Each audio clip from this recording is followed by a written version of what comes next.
OK, Richard, first question. The English Queen Elizabeth I was a member of which royal house? Tudor, York or Hanover? Yes, she was the daughter of Henry VIII. The Tudors came before the York...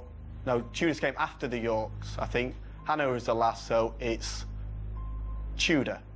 Yes. Yes. I was worried there. Yes. Which way you were going. Yes, Elizabeth Tudor. Chris, which Soviet leader orchestrated a series of political purges often known as the Great Terror? Stalin, Lenin or Khrushchev? That was consolidating his own position in the 30s after the death of Lenin, and that was Stalin. Stalin is the right answer, Chris. And straight back to Richard. King Louis XV of France was what relation to his predecessor, Louis XIV, great-grandson, nephew or brother? To be honest, I don't know this. I don't think it's great-grandson. I haven't got a gut instinct, so I'm going to choose between the two, so I'm going to say brother. OK, brother, Louis XV and Louis XIV. No, it is. Chris, do you know?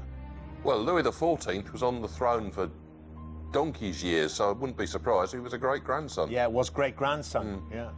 Great-grandson due to his time on the throne. And chance for the lead, Chris. At the Battle of Flodden in 1513, what was the title of Thomas Howard, the commander of the English forces? Earl of Pembroke, Earl of Surrey or Earl of Essex? Oh. Now, he wasn't the Earl of Essex, because that was one of Elizabeth I's favourites. And I don't think he was the Earl of Pembroke. I think he was the Earl of Surrey. Thomas Howard, Earl of Surrey is correctly identified, Chris. So you need to get this, Richard.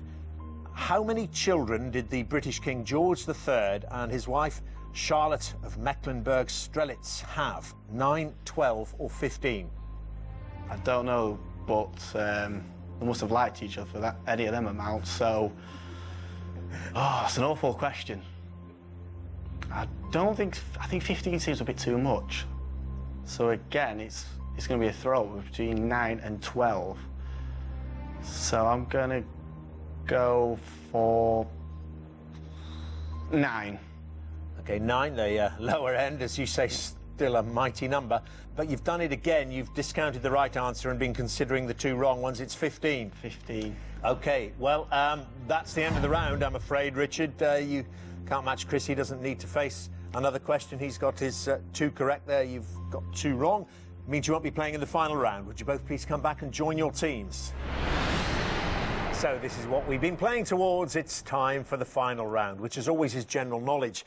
But I'm afraid those of you who lost your head-to-heads won't be allowed to take part in this round. So Richard, Nick and Ben from Dutchie's Dynamos and CJ from the Eggheads, would you leave the studio, please? So, Dan and Michael, you're playing to win Dutchie's Dynamos, £4,000. Judith, Kevin, Daphne and Chris, you're playing for something which money can't buy, the Egghead's reputation. As usual, I'll ask each team 3 questions in turn. This time, the questions are all general knowledge and you are allowed to confer. So, Dan and Michael, the question is, are your 2 brains better than the Egghead's 4? And Dan and Michael, do you want to go first or second? Go first. Yeah, we'll go first, please, Dermot. Please. Let's get started then. What name is given to a word that is opposite in meaning to another? Synonym, antonym or analogy? What name is given to a word that is opposite in meaning to another? The first one that springs to my mind is antonym. Yeah. Synonym is just a related word. Yeah, it is. And an analogy is something similar, I think. Should we go for it? Yeah, we'll go for the middle one, please, Dermot. Antonym. Antonym. It's the right answer. Well chosen. Don't blame me. So, Eggheads, the capital city of which South American country is used to represent a letter in the NATO phonetic alphabet? Is it Peru, Argentina or Venezuela? That would be Lima, Alpha Lima, so it's Peru. Peru, and identifying the capital for us? Yes. Correct answer, Eggheads. So back to Dutchie's Dynamos. In which year were Princess Margaret, the actor Steve McQueen and the poet Ted Hughes born? 1920, 1925 or 1930? In which year were Princess Margaret, the actor Steve McQueen and the poet Ted Hughes born? It's gonna be a guess, but let's try and make some sort of educated guess. Steve McQueen, I'm sure he died in the 70s. He died in the 70s. McQueen. That was recent. Steve McQueen, I might be getting this totally wrong. I'm sure he's... I think it's gonna have to be the latest one. I'm thinking 25 or 30. I'd probably say 30, swinging towards 30. Steve McQueen died in the 70s. Let's just go for It's it. a guess, isn't it? Yeah. I'm happy with 1930. We're just going to go on an educated guess from 1930. OK, 1930, the later of those dates for Steve McQueen, Ted Hughes and Princess Margaret. And you're right. Well worked out. Educated guess. Got it. Eggheads. What would you be served in a French restaurant if you ordered homard, pheasant, lobster or venison? H-O-M-A-R-D. Yeah. Yes, lobster. Lobster. That's lobster, Dermot. Isn't my French pronunciation just Oh, spot on? it was near perfect, but it's always best to double check these things. H-O-M-A-R-D. Homard is lobster. It's the right answer. Eggheads. So, straight back to you, Duchies. Down the way. You don't get long, do you, to rest on your laurels? But you're doing really well. Try and make it 3 out of 3. The Apuan Alps are located in which country? Italy, Turkey or Spain? The Apuan, A-P-U-A-N. Straight away, this is just going to be another stab in the dark. Alps.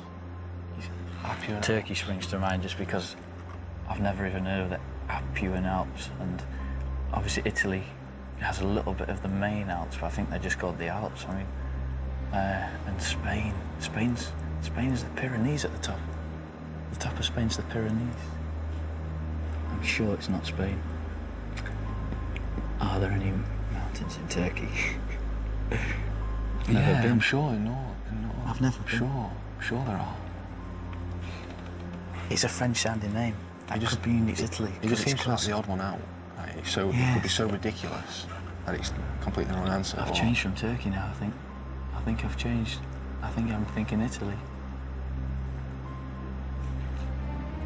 Just because I'm sure it's part of the Alps in Italy. I mean, that might just be part of... That must mean like at the end. Yeah, or just might just be... I have no idea what that word means, but it's a toss-up, innit? We'll go Italy, shall we? Yeah. Yeah, you happy? Italy. You happy? Italy, yeah. Yeah, we'll go Italy, please. OK, Italy. Well, all that time you changed from Turkey to Italy, always ruling out Spain, and right to rule Spain out. It's not Spain, but it is Italy. It's correct. Let's get in. Come on. Get in. Correctly identified as Italy there by Duchies Dynamos, who now win the money if you get this wrong. Eggheads, the character Jack Reacher features in a series of books by which British author? Lee Child, Ken Follett or Frederick Forsyth? That is Lee Child. It is Lee Child, that's correct, Eggheads. Well, you've taken us into sudden death, which is no mean achievement in itself. Let's just see if you can go that one step further and beat the Eggheads.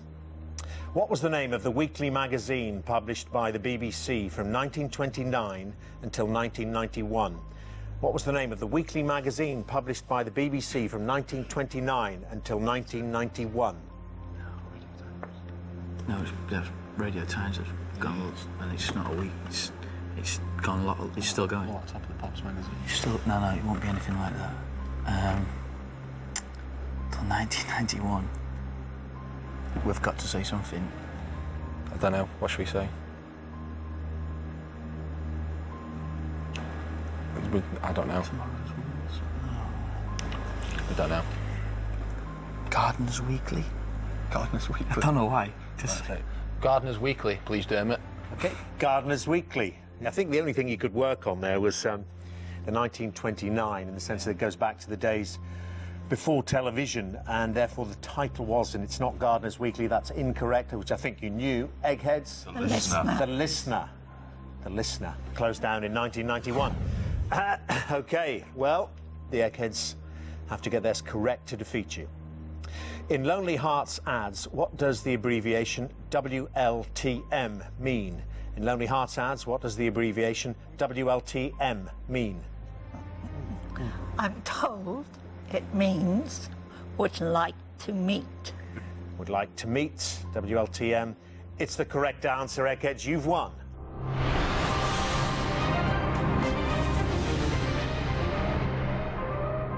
Well, listen, guys, thank you very much indeed for playing the Eggheads today. I can see the mental stress on your faces there. You worked really hard in that final round and did really, really well. Worked on some tough questions there, but then defeated by the old magazine, The Listener, unfortunately. But a really creditable performance here from Dutchie's Dynamos. Not to be on the day. Thank you.